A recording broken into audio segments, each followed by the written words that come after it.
जब भी कोई यूपीएससी एस्पिरेंट ऑप्शनल के लिए कंसिडर करता है तो सोशियोलॉजी उसका एक कंसिडर ज़रूर होती है। एंड ही बिकम कन्फ्यूज्ड कि सोशियोलॉजी ऑप्शनल लेना चाहिए कि नहीं लेना चाहिए। इज़ इट स्कोरिंग, और क्या इसका सिलेबस रहेगा, क्या इसका सिलेबस बड़ा है बाकी ऑप्शनल से या छोटा है, या इसमें स्कोर आता है कि नहीं आता है।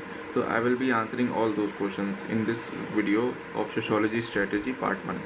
Is it a better optional? What is the syllabus of it? Is it scoring or not? And what should be the strategy and resources? और मैं अगर आपको बताऊं सोशियोलॉजी के लिए जो आपको रिसोर्सेज फॉलो करने हैं और जो इसका स्कोरेबिलिटी पार्ट है, ऑप्शनल सिलेबस पार्ट है, अगर मैं बताऊं सोशियोलॉजी पढ़ते हुए 2 से ज़्यादा ईयर्स हो गए मुझके हो गए हैं, 3 ईयर्स मान लीजिए। तो आई मस्ट से कि I will choose this optional over and over again, क्योंकि ये ऑप्शनल बहुत सारी चीज़ें देता है आपको। For example, first of all एक आपका पर्सपेक्टिव बनता है सोसाइटी को देखने का। सेकंड, जीएस पेपर्स में सारे हेल्प देता है। ओके, वेट,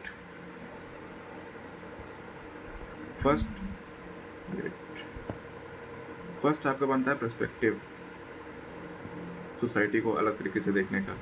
सेकंड आपका बनता है कि जो जीएस में और भी सब्जेक्ट्स हैं, जैसे जीएस में खुद एक सोसाइटी वाला पार्ट है, उसको आप बहुत अच्छे से एड्रेस कर पाते हो सिर्फ एक ऑप्शनल पढ़ के।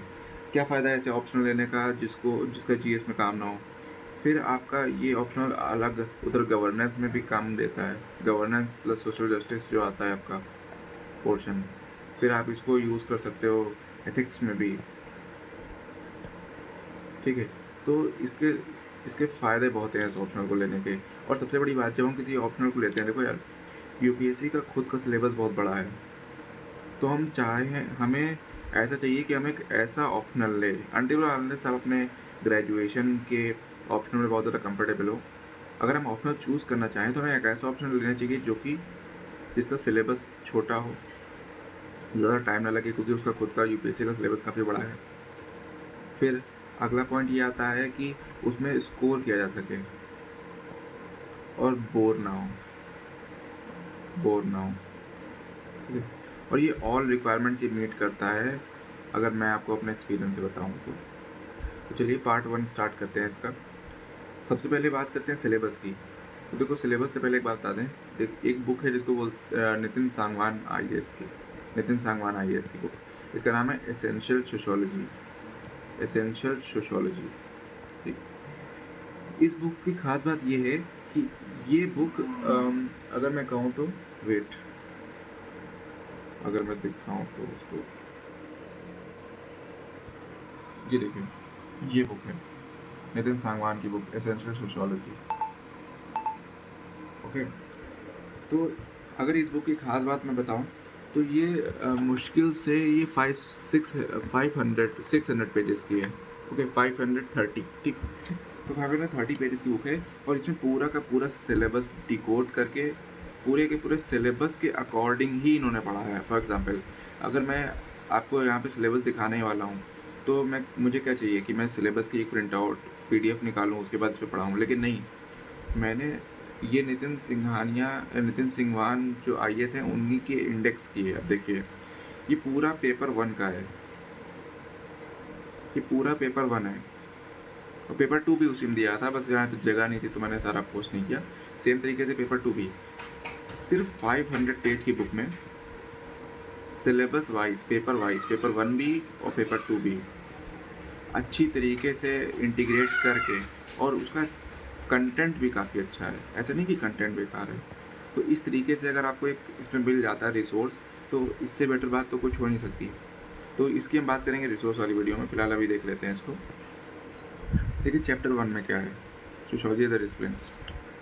इसमें बताता है कि सोशियोलॉजी कैसे इमर्ज हुई, ठीक है, सब्जेक्ट कैसे इमर्ज हुआ, उसका रिलेशन क्या था सोशल साइंसेज से। तो आप इस पर एक पेज का नोट्स बना लेंगे तो बड़ी बात नहीं होती है, ठीक है। और उसके बाद फिर देखिए साइंटिफिक मेथड क्या होता है, ठीक है, और पॉजिटिविज्म क्या होता है, फैक्ट वैल्यू ऑब्जेक्टिविटी क्या होती है, ऑब्जेक्टिविटी आपने एथिक्स में पढ़ी होगी, ठीक है। नॉन पॉजिटिविज्म क्या होता है, ठीक। और उसके बाद आप आ जाइए इधर पेपर 3 में रिसर्च का पेपर, ये रिसर्च के मेथड्स हैं, इन पे भी एक पेज के नोट्स होते हैं तो काफ़ी हो जाता है। ज़्यादा इसमें टफ नहीं है, सबसे बड़ी बात ये है। अगर हर टॉपिक के ऊपर आपके पास एक पेज के नोट्स हो ना, रिलायबिलिटी क्या होती है, वैलिडिटी क्या होती है, बट दैट इज़ इनफ। ठीक। सोशल थिंकर्स, अब देखो 60% पेपर, अगर मैं बोलूँ पेपर 1 अगर थिंकर्स ज़्यादा तो गलत बात नहीं होगी। सिर्फ चैप्टर नंबर 4 यानी कि यूनिट नंबर 4 आपकी थिंकर्स की इतने ज़्यादा मार्क्स आपको दिलाती है। इसमें थिंकर्स आपको पढ़ने Karl Marx, Durkheim, suicide, labour पे, सोशल फैक्ट पे क्या कहा उन्होंने, ठीक है, वेबर, पार्सन, मर्टन और मीट। सिर्फ आपके यहाँ पे कितने थिंकर हैं? 1 2 6 थिंकर्स हैं। आपके टोटल 6 थिंकर्स हैं यहाँ पे बस। अब देखिए स्ट्रैटिफिकेशन, इनइक्वालिटी, इक्वलिटी क्या होती है, हायरार्की क्या होती है, पॉवर्टी, एक्सक्लूजन, सब पे एक पेज के नोट सिर्फ। Deprivation, theories theories of stratification, ठीक है, मार्क्स व्यू, वेबर व्यू, बस। Class, status group, gender, race, ethnicity, social mobility, open या क्लोज सिस्टम। अभी इसको ध्यान रखिएगा, अभी आपको दिखाते हैं चीज़। रिलीजन पे, ठीक,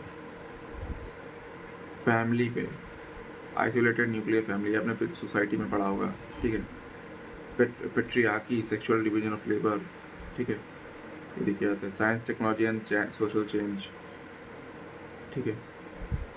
फिर सेम चीज़ रिपीट हो गई और ये ख़त्म हो गया चैप्टर 10। ये पेज एक्स्ट्रा रिपीट हो गया है। तो यहाँ पे चैप्टर 10 ख़त्म, पेपर 1 ख़त्म। तो देख रहे हैं पेपर 1 कितना छोटा है। सेम चीज़ पेपर 2 पे भी फॉलो करती है।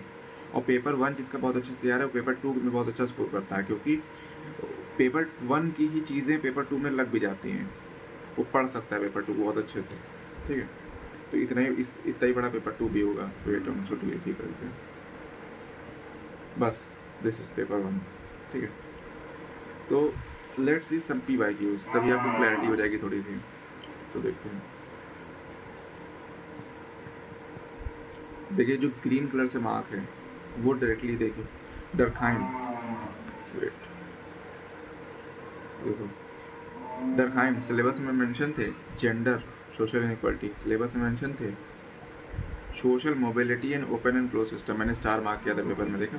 और ये पता नहीं कितनी बार पूछा गया। ऑप्शनल में जो क्वेश्चंस की रिपीटेबिलिटी होती है बहुत ज़्यादा, तो अगर हम एक लाइन में बता दें आपको अभी समझ में आ जाएगा। सोशल मोबिलिटी और ओपन क्लोज सिस्टम की बात क्या होती है आपको पता है। एक तो होती है इंसान की क्लास कि वो कितने पैसे वाला है, ठीक है, मिडिल क्लास, अपर क्लास, और एक होती है उसकी कास्ट इंडिया में।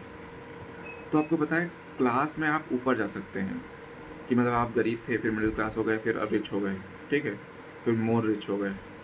लेकिन कास्ट में आप आज अगर जो है फॉर एग्जांपल SC ST हैं, तो ऐसा नहीं होगा कल आप OBC बन जाएंगे, फिर उसके बाद आप जर्नल चले जाएंगे। ऐसा तो नहीं होता ना।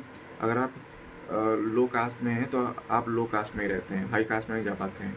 तो वही बात ये कर रहा है social mobility, open and closed. अब अगर आप बात करिए तो क्लास हमेशा आपकी ओपन सिस्टम है, लेकिन कास्ट क्या है, ये क्लोज सिस्टम है। इसमें आप मोबिलिटी नहीं है, सोशल मोबिलिटी नहीं, इसमें सोशल मोबिलिटी है। तो इतनी सिंपल सी बात, अगर एक पेज के नोट्स होंगे थिंकर्स के साथ तो आप इसको आंसर नहीं कर लेंगे। फिर डरखाई में मटन जो हमने थिंकर्स में पढ़ा हुआ है, ठीक है, ये हो गया।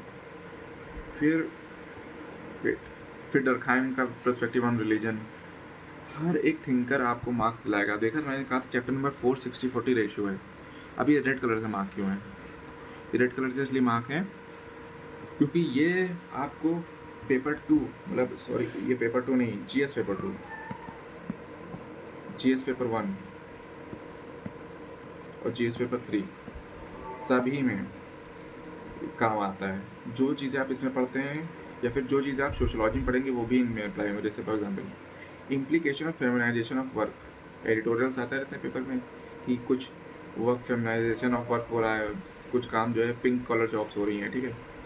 ग्लोबल ट्रेंड ऑफ सेकुलराइजेशन, कैसे सेकुलराइजेशन पूरे वर्ल्ड में चेंज हो रहा है, ठीक है। अब देखिए फिर से नीड आ गया, ये सोशोलॉजी का, ठीक है। आइडेंटिटी बेस्ड पॉलिटिक्स, अगर आपने पढ़ा हो कि इंडिया में caste based politics, identity based politics बहुत ज़्यादा होती है। फिर चलिए role of pressure groups, governance में पढ़ा है आपने।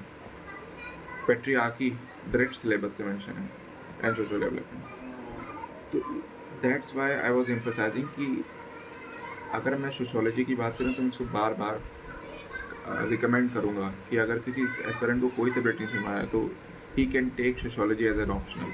थोड़ा खुद से पढ़ के देखिए, इंटरेस्टिंग सब्जेक्ट है और मैं ऐसे मिड में नहीं छोड़ूंगा। अभी आगे और भी बात करेंगे, जैसे PYQs हो गए, अब क्या रिसोर्सेज फॉलो करने हैं, और जो मैं रिसोर्सेज बताऊंगा वो फुल होंगे। मतलब आपने उनको फॉलो कर लिया तो आपके नोट्स बन गए, आपका सिलेबस फॉलो हो गया, तो बस you are done with sociology. ऐसा नहीं है कि बीच मैंने कई सारे वीडियोस देखी हैं, कोई कितनी सारी बुकें बता रहा है, कोई पता नहीं, कोई तो चारांशु सर के नोट्स, इनके सर के नोट्स, सारे नोट्स बता रहा है, फिर बहुत कन्फ्यूजन हो जाती है। तो इसलिए मैं वन स्टॉप सोल्यूशन की बात करूँगा, only one stop solution, one stop. तो उस चीज़ को हम लोग पार्ट 2 में डिस्कस करेंगे। 10 मिनट की वैसे भी वीडियो हो गई है। पार्ट 2 में हम डिस्कस कर लेंगे कि क्या रिसोर्सेज होना चाहिए, क्या स्ट्रेटजी होनी चाहिए। ओके,